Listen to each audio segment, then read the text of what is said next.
Like, come on, that is so cool. So got that, read that, ate it up. The House Across the Lake by Riley Sager.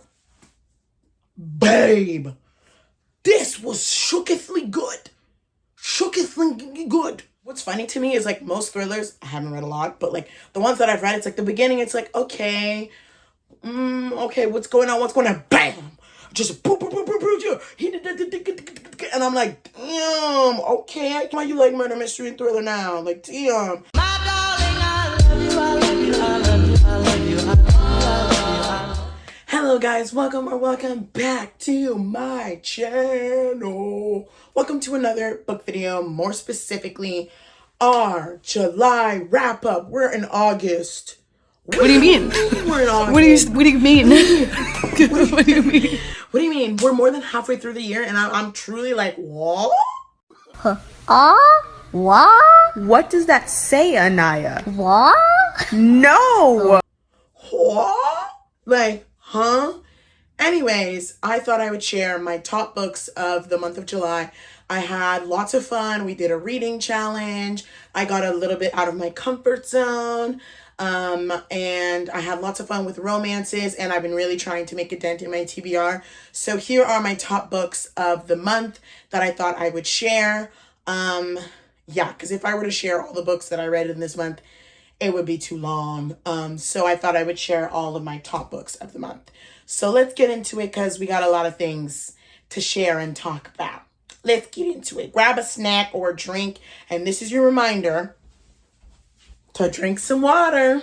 Take a little sippy sip. And let's get into it. Okay, so in no particular order, let's talk about Romancing Mr. Bridgerton. I finished the season. I finished season 3. Such an amazing season. Well, I liked part 1 the most. Part 2, Colin got a little bit on my nerves, but Penelope, I feel so connected with Penelope because I see myself in her. I read all of the Bridgerton books, as you can see here. I actually got the special edition of the first 2 books on Amazon. Like, so gorgeous. And I have something else coming, which I can't wait to share in a later video. But I read all of the Bridgerton books except for Pauline's story. I knew that their season was coming, so I was like, let me finish reading the whole series. And I won't read Pauline's season. I'll watch the season, then read the books. So once I felt like I was kind of missing that Bridgerton feeling, I read the books. Girl, 5 stars. Why didn't they just follow this? This was better than the show. No offense. Oh, they should have just did word for word for this book, because it was so good. I loved it so much better. But yeah, absolutely ate up this book. I love Penelope so much. And I love their stories. So 5 stars, and I absolutely ate up this book. Next book we have is Out on a Limb. Beau is my dream baby daddy, okay? I'm not a fan of pregnancy tropes, but Out on the Limb by Hannah Bonham Young did it well, to the point where I don't think I hate it as much anymore. Because I don't know, I haven't found a lot of books that do it well. And this book was so well done. I loved Win, and you see the anxiety that comes with it, but also her embracing it, finding herself, connecting with Beau. And you also see Beau stepping up as a father and as a partner and as a dream baby daddy. And oh no, they were adorable. I absolutely loved them. And this book, so good. I absolutely loved her 2 other books, and I cannot wait for the next one that's coming out. I absolutely loved Next of Kin and Next to You. I have all of her books.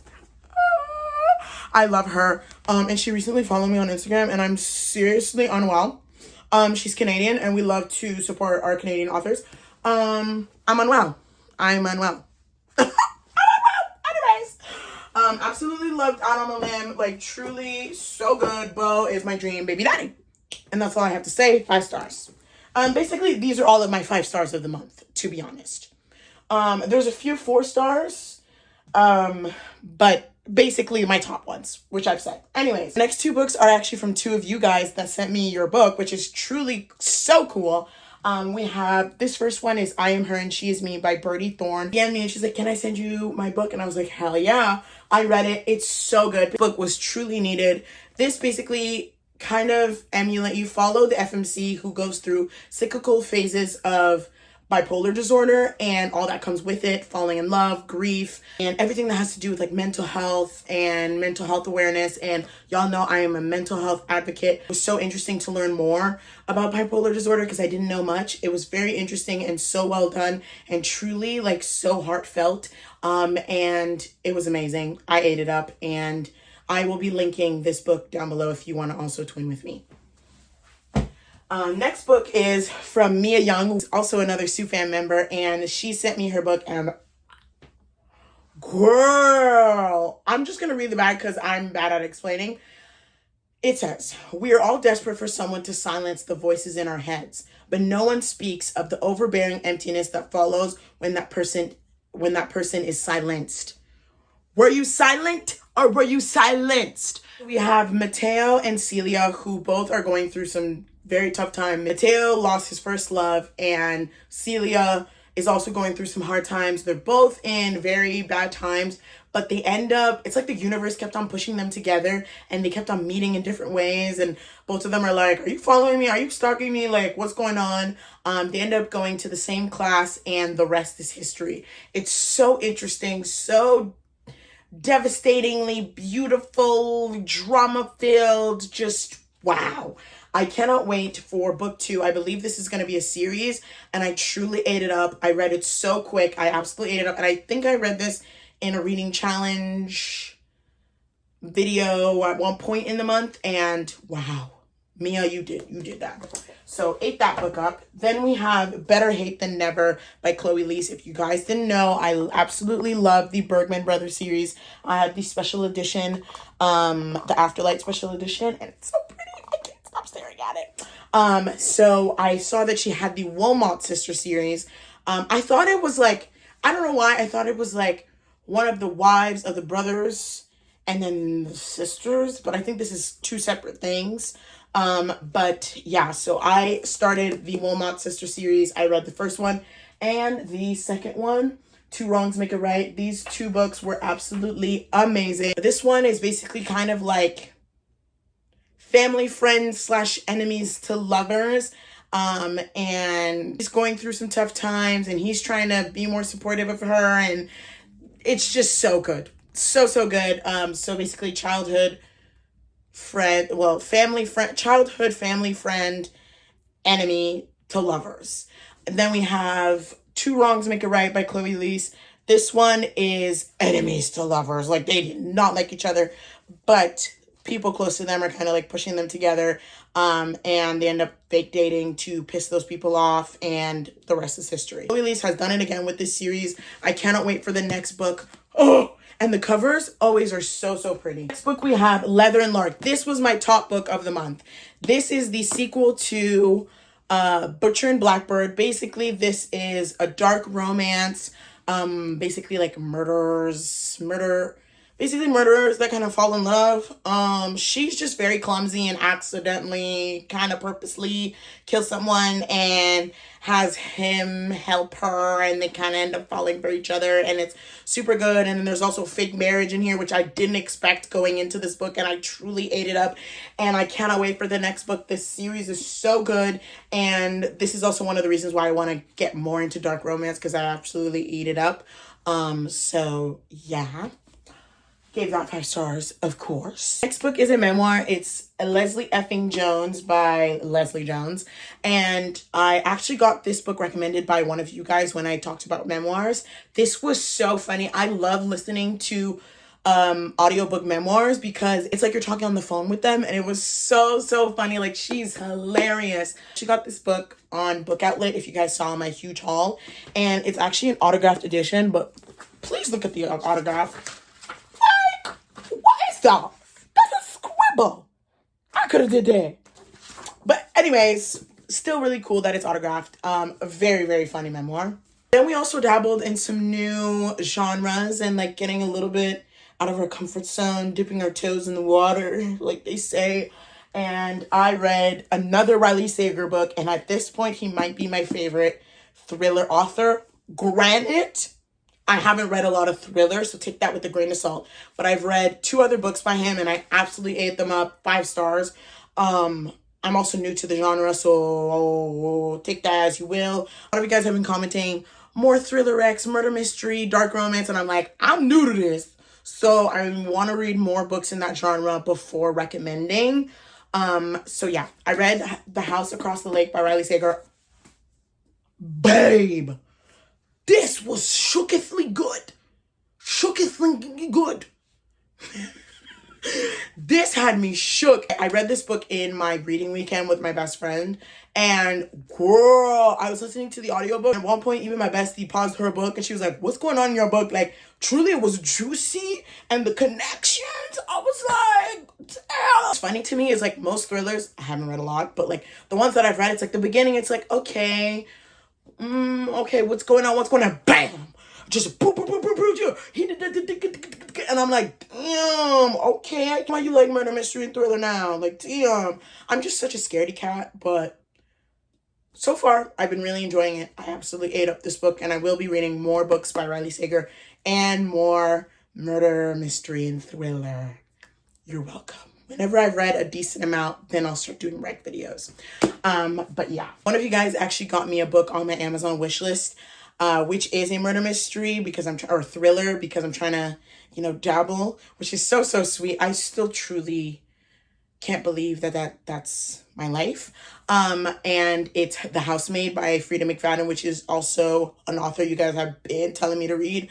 So that is at the top of like my murder mystery thriller pile to dabble into. Next book that is outside of my comfort zone, but I absolutely ate up, is Yellowface by Rebecca F. Kwong. Oh, this book had me uncomfortable, but like so needed, and wow. First of all, I thrifted this book because this was like a top books of 2023 on Goodreads. And I get why people were raving about it. I actually thrifted this book. I saw it and I was like, oh my God, I've been seeing this book. I want to read it. And then I saw, Sprayed Edge, babe, at the thrift store for $7. Like, come on, that is so cool. So got that, read that, ate it up. And yeah, so basically this book follows the white FMC who basically borrows, or shall I say plagiarizes a little bit, her Asian late friend's work. She kind of takes it and edits it and adds her own twist, and then it kind of becomes very popular, and you really see the light on, and this book really brings light on the publishing world, writing a book, racism, plagiarism, and all that kind of stuff.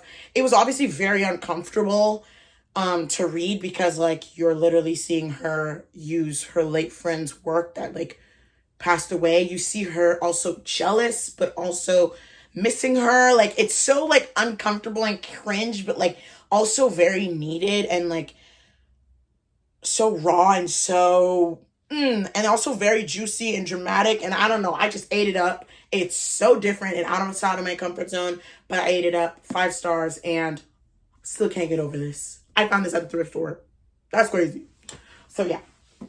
Last book that we're going to talk about, which I absolutely ate up, and that I also read in my reading weekend, we have Tangled Up in You by Christina Lauren. Babes. Oh, this might be my favorite reimagining. This is the Rapunzel reimagining. Christina Lauren, you have done it again. This was so well done and so good. I ate it up. It had me giddy, it had me laughing, it had me like, ooh, what's gonna happen? No, they did it well. So good. I flew through this book, and 5 stars. 5 stars, okay? That's all I have to say, baby. So yeah, those are all of my top books of July. I had a great time. And yeah, in total for the month of July, I read 38 books. And I had lots of fun doing it. And hopefully in the month of August, I can continue tackling my TBR. I am in the middle of a challenge that I've created. Well, I didn't create 75 hard, but I created like a reading version. Basically, it's called 75 hardcover. Get it? Because like hardcover, like a paper book. And I'm in the middle of that challenge, and I'm trying to hopefully make a dent in my TBR. And I feel like August is going to be a great month to make a dent, read lots, and dabble into new genres. So yeah, let me know if you're joining. But also, you know, we're just vibing. And yeah, so happy August. Those are all the books. Those are my top books of July. Let me know what was at the top of your list for the month of July. I truly had a grand old time, and I want to continue the good summer vibes as I read, make a dent in my TBR, and do the 75 hardcover challenge. So yeah, you're all caught up. I shall see you next month for another wrap up. So yeah, I love you dearly. Don't forget to like, comment, subscribe. Let me know what other videos you guys would want to see on here. I love you guys so much. Don't forget to like, comment, subscribe, and I'll see you guys in another video.